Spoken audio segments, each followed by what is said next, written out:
अस्सलाम वालेकुम। Second year में चैप्टर 7 में आज हमारे पास टॉपिक है आइसोमरिज्म। आइसोमरिज्म क्या है, इसकी डिफ़ाइन और इसकी टाइप्स हैं फर्दर, वो आज हमने डिस्कस करनी है। सबसे पहले हम आइसोमरिज्म जो वर्ड है इसका मीनिंग देखेंगे। आइसोस का मतलब होता है सेम, मर का मतलब होता है यूनिट्स या पार्ट्स, और इज़म का मतलब होता है फिनोमिनन। सेम, आइसोस का मतलब सेम, मर का मतलब पार्ट्स या यूनिट्स मतलब उसके हिस्से, और फिनोमिनन का मतलब होता है, इज़म का मतलब होता है फिनोमिनन मतलब ऐसा काम, ऐसा मजहर, कुदरती मजहर इसे हम कहते हैं। मतलब जिसमें इंसान की इन्वॉल्वमेंट नहीं होती, वो कुदरती तौर पे होता है, उसे हम फिनोमिनन कहते हैं। सबसे पहले डिफाइन है two or more compounds having same molecular formula, जिनका क्या है, मॉलिक्यूलर फार्मूला सेम है but different structural formula and properties.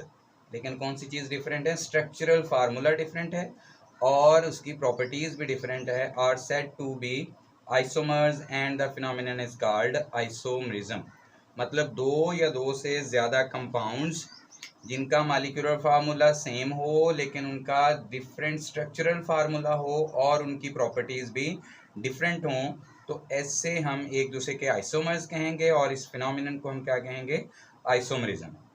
सबसे पहली बात जो कंडीशन है, ऑर्गेनिक केमिस्ट्री में हम बात करते हैं तो नंबर ऑफ कार्बन एटम जो है ना वो मोर देन 3 होने चाहिए, तब जाके आइसोमरिज्म जो है वो प्रोसेस शुरू होगा, आइसोमरिज्म का फिनोमिनन शुरू होगा। कम से कम कार्बन 3 से ज़्यादा होने चाहिए, मतलब कम से कम फिर कितने होने चाहिए, समझ लें हमारे पास 4 कार्बन होने चाहिए, तो जाके जो है वो आइसोमरिज्म स्टार्ट होगा।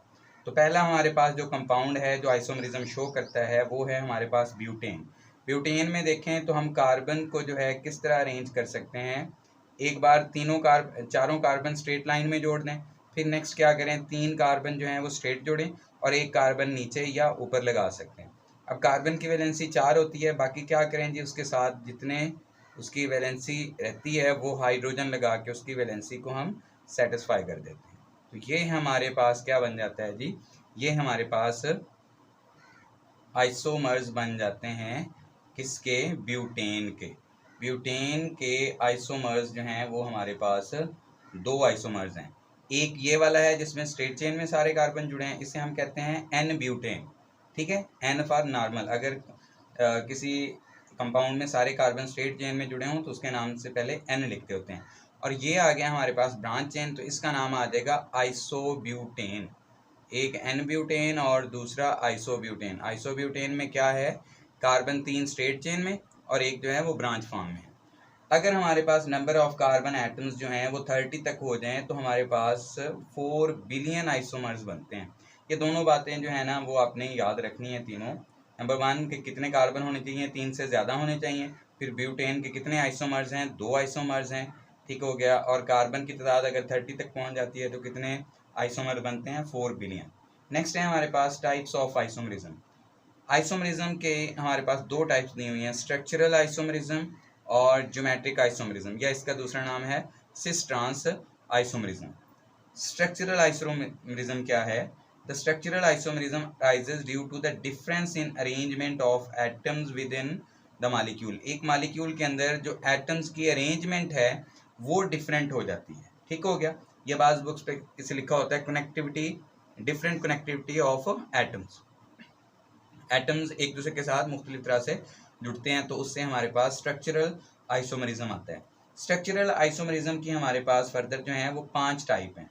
नंबर 1 पहली टाइप जो है वो है चेन आइसोमरिज्म, इसका दूसरा नाम है स्केलेटल आइसोमरिज्म, या फिर इसको न्यूक्लियर आइसोमरिज्म भी कहते हैं, ठीक हो गया। चेन, अब नाम पे आपने फोकस करना है, तो नाम देखें तो चेन आइसोमरिज्म, तो इससे एक बात क्लियर हो रही है कि यहाँ पे कोई चेन में उसकी लंबाई में कोई डिफरेंस होगा जिसकी वजह से हमारे पास क्या आया है, आइसोमर आया है। तो डिफाइन में देखें, arises due to difference in the chain length of carbon. जो मालिक्यूल है हमारे पास उसमें क्या होगा, कार्बन की जो चेन लेंथ है वो डिफरेंट हो जाएगी, डिफरेंट होने की वजह से हमारे पास उसके आइसोमर्स बनेंगे। हमारे पास एग्जांपल है C5H12 पेंटेन की। अगर हम बात करें तो इसके हमारे पास 3 आइसोमर बनते हैं।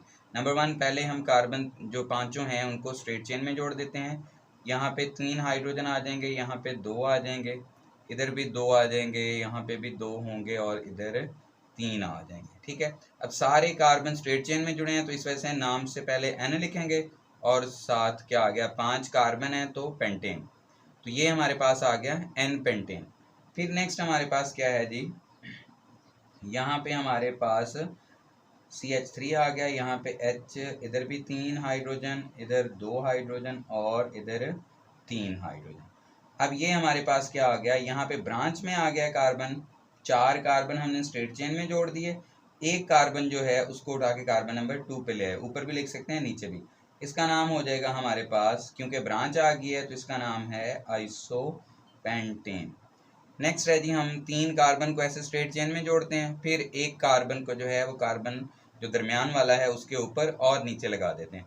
अब हम इनका क्या करें जी, हाइड्रोजन लगाएं इनके साथ, तो 3 हाइड्रोजन आ जाएंगे सभी कार्बन के साथ। दरमियान वाले की वैलेंसी जो है वो वैसे सेटिस्फाई हो गई है तो इस वजह से दरमियान वाले के साथ हाइड्रोजन नहीं आएगा। इसका नाम है हमारे पास नियोपेंटेन।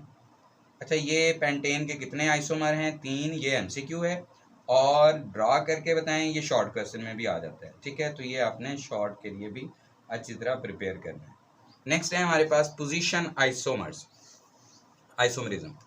अब नाम से जाहिर है पोजीशन मतलब यहाँ पे कोई फंक्शनल ग्रुप की पोजीशन का मसला होगा।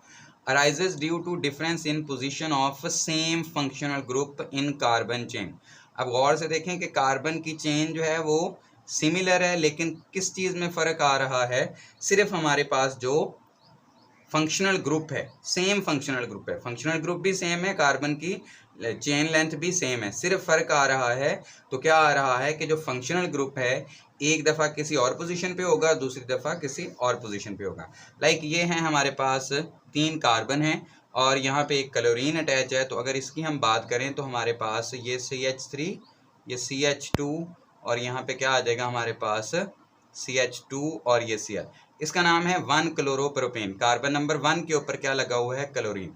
अब उसी कार्बन 1 के वाले क्लोरीन को उठा के अगर हम कार्बन नंबर 2 पे ले आते हैं तो हमारे पास यही बन जाएगा, ये बाकी हाइड्रोजन लग जाएंगे और यही हमारे पास जो है वो क्या बन जाएगा, 2 क्लोरोप्रोपेन, 2 क्लोरोप्रोपेन बन जाएगा। अब आप देखें कि फार्मूला जो है वो क्या है, उसमें सिर्फ कार्बन लेंथ सेम है, इधर भी चेन लेंथ सेम है, सिर्फ सेम फंक्शनल ग्रुप, पहले कार्बन 1 पे है फिर उठ के कार्बन 2 पे चला जाता है, तो इससे हमारे पास पोजीशन आइसोमरिज्म बनता है। दूसरी अगर एग्जांपल हम देखें तो ये हमारे पास ब्यूटीन, 4 कार्बन लगे हुए हैं, तो इसका नाम है जी हमारे पास, यहाँ पे हमारे पास कार्बन 1 के ऊपर डबल बॉन्ड लगा हुआ है तो इस वजह से 2 ब्यूटीन है इसका नाम, और यहाँ पे कार्बन 2 के ऊपर जो है, यहाँ पे कार्बन 2 के ऊपर हमारे पास क्या है, हमारे पास डबल बॉन्ड कार्बन 2 पे आ गया है, तो इस वजह से इसका नाम क्या हो जाएगा, 2 ब्यूटीन। 1 ब्यूटीन और 2 ब्यूटीन आपस में क्या है, एक दूसरे के पोजीशन आइसोमर्स हैं। यहाँ पे जो डबल बॉन्ड है वो फंक्शनल ग्रुप है, डबल बॉन्ड ट्रिपल बॉन्ड जो होता है वो फंक्शनल ग्रुप होता है यहाँ पे। ठीक हो गया। नेक्स्ट है हमारे पास फंक्शनल ग्रुप आइसोमरिज्म। अब नाम से जाहिर है कि यहाँ पे फंक्शनल ग्रुप ही चेंज हो रहा होगा। The compounds having same molecular formula, MF मैंने शॉर्ट लिखा है, मॉलिक्यूलर फार्मूला आप स्पेलिंग पूरे लिखेंगे, बट डिफरेंट फंक्शनल ग्रुप्स, ऐसे कंपाउंड जिनका मॉलिक्यूलर फार्मूला सेम हो लेकिन फंक्शनल ग्रुप डिफरेंट हो, are said to exhibit functional group isomerism. तो क्या समझा जाता है जी, वो क्या करते हैं जी, वो फंक्शनल ग्रुप आइसोमरिज्म शो करते हैं। अच्छा देखें, हमारे पास मॉलिक्यूलर फार्मूला है C2H6O। अब इसे 2 तरह से अरेंज कर सकते हैं, 2 कार्बन है, carbon bond oxygen bond carbon, hydrogen 6 हैं टोटल, तो यहाँ पे भी 3 आ जाएंगे क्योंकि वैलेंसी कार्बन की 4 हमने सेटिस्फाई करनी होती है और यहाँ पे 3 आ जाएंगे। तो ये अगर हम देखें तो ये हमारे पास मिथाइल है और ये मिथाइल है और ऑक्सीजन ने इन्हें आपस में अटैच किया हुआ है। तो ऑक्सीजन जब 2 मिथाइल अल्काइल ग्रुप को जोड़े तो उसे हम ईथर कहते हैं, उस क्लास ऑफ कंपाउंड को हम ईथर कहते हैं। तो ये हमारे पास डाई मिथाइल ईथर बन गया। उसके बाद अगर ये देखें तो हमारे पास यहाँ पे 3 हाइड्रोजन है, यहाँ पे 2 हाइड्रोजन है और यहाँ पे 1, ये फंक्शनल ग्रुप OH बन गया हमारे पास। ठीक है, अब यहाँ पे oxygen as a functional group है और यहाँ पे OH जो है वो hydroxyl group as a functional group है, लेकिन दोनों में देखें तो कार्बन की तादाद और हाइड्रोजन की तादाद सेम है, ऑक्सीजन भी सेम है, लेकिन सिर्फ क्या हुआ है कि उन्होंने फंक्शनल ग्रुप जो है वो डिफरेंट कर लिया है, अरेंजमेंट कुछ इस तरह हुई है कि फंक्शनल ग्रुप डिफरेंट आ गए हैं। तो इस तरह के आइसोमरिज्म को हम फंक्शनल ग्रुप आइसोमरिज्म कहते हैं। नेक्स्ट है हमारे पास मेटामरिज्म। मेटामरिज्म में क्या होता है, this type of isomerism arises due to unequal, गैर मसावी distribution of carbon atoms on either side of functional group. यहाँ पे देखें फंक्शनल ग्रुप सेम रहेगा, लेकिन उसके दोनों साइड पे, राइट लेफ्ट साइड पे अगर हम बात करें तो क्या होगी कि अनइक्वल डिस्ट्रीब्यूशन हो जाएगी कार्बन एटम्स की। कैसे, लाइक ये देखें हमारे पास दोबारा ऑक्सीजन है, ऑक्सीजन के इस साइड पे भी 2 कार्बन है और इस साइड पे भी 2 कार्बन है। अब हाइड्रोजन लगाते हैं यहाँ पे 3 हाइड्रोजन और इधर आ जाएंगे 2 हाइड्रोजन, इधर भी 2 हाइड्रोजन और इधर आ जाएंगे हमारे पास 3 हाइड्रोजन। ठीक हो गया, तो ये 2 इथाइल लग गए हैं और ऑक्सीजन ने जोड़ा हुआ है, तो इसका नाम हो जाएगा डाई इथाइल ईथर। ठीक हो गया, ये फंक्शनल ग्रुप ऑक्सीजन है। इसके राइट साइड पे और लेफ्ट साइड पे दोनों में देखें तो 2-2 कार्बन। दोबारा अगर हम देखें तो ऑक्सीजन के एक साइड पे हमने कितने कार्बन कर दिए हैं, 3, और एक साइड पे 1। अभी भी टोटल जो कार्बन है वो 4 ही हैं, एक ऑक्सीजन ही है। लेकिन सिर्फ क्या हुआ है हमारे पास यहाँ पे, सिर्फ और सिर्फ उसमें कार्बन की जो चेन लेंथ है या नंबर ऑफ कार्बन एटम्स हैं वो फंक्शनल ग्रुप के राउंड जो है दोनों साइडों पे वो क्या हो गए हैं, डिफरेंट। तो इसका नाम हमारे पास मिथाइल एन प्रोपाइल ईथर है, क्योंकि स्ट्रेट चेन में सारा जुड़ा हुआ है इथाइल प्रोपाइल, तो इस वजह से एन प्रोपाइल। सेकंड एग्जांपल है हमारे पास कीटोन की। अगर ये हम देखें तो हमारे पास है 5 कार्बन जुड़े हुए हैं। यहाँ पे ये वाला जो कार्बन डबल बॉन्ड ऑक्सीजन है ये फंक्शनल ग्रुप है। यहाँ पे CH2, इधर भी CH2 और इधर CH3। फंक्शनल ग्रुप के दोनों साइड पे 2 कार्बन है, लेकिन यहाँ पे अगर हम देखें तो फंक्शनल ग्रुप के एक साइड पे जो है वो हमारे पास 3 कार्बन है और एक साइड पे जो है वो 1 कार्बन है। तो दोनों में क्या फ़र्क है, दोनों में सिर्फ फ़र्क है कि फंक्शनल ग्रुप के राइट और लेफ्ट के कार्बन की तादाद जो है, कार्बन चेन लेंथ है वो चेंज हो गई है। ठीक है, तो ये हमारे पास मेटामरिज्म आ गया। लास्ट वन टाटोमरिज्म, ये बहुत अहम है टाटोमरिज्म भी।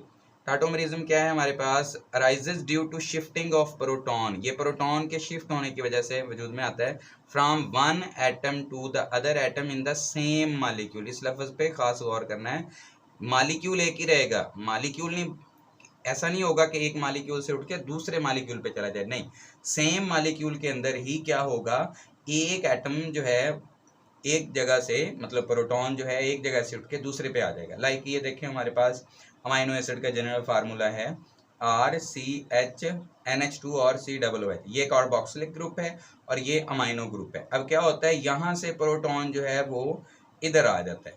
अब यहाँ पे हाइड्रोजन पहले 2 हैं, एक प्रोटॉन यहाँ पे आ गया, तो कितने हो गए हमारे पास यहाँ पे हाइड्रोजन 3, और नाइट्रोजन पे क्या आ जाएगा हमारे पास, पॉजिटिव चार्ज आ जाएगा।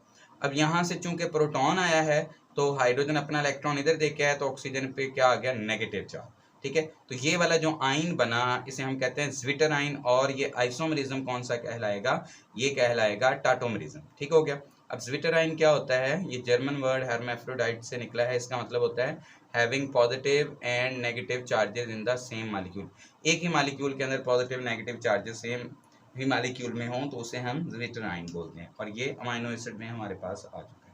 ठीक है स्टूडेंट, तो ये हमारे पास सिंपल सा टॉपिक है जो आइसोमरिज्म वाला है, तो ये आपने अच्छी तरह याद करना है। अल्लाह हाफिज़।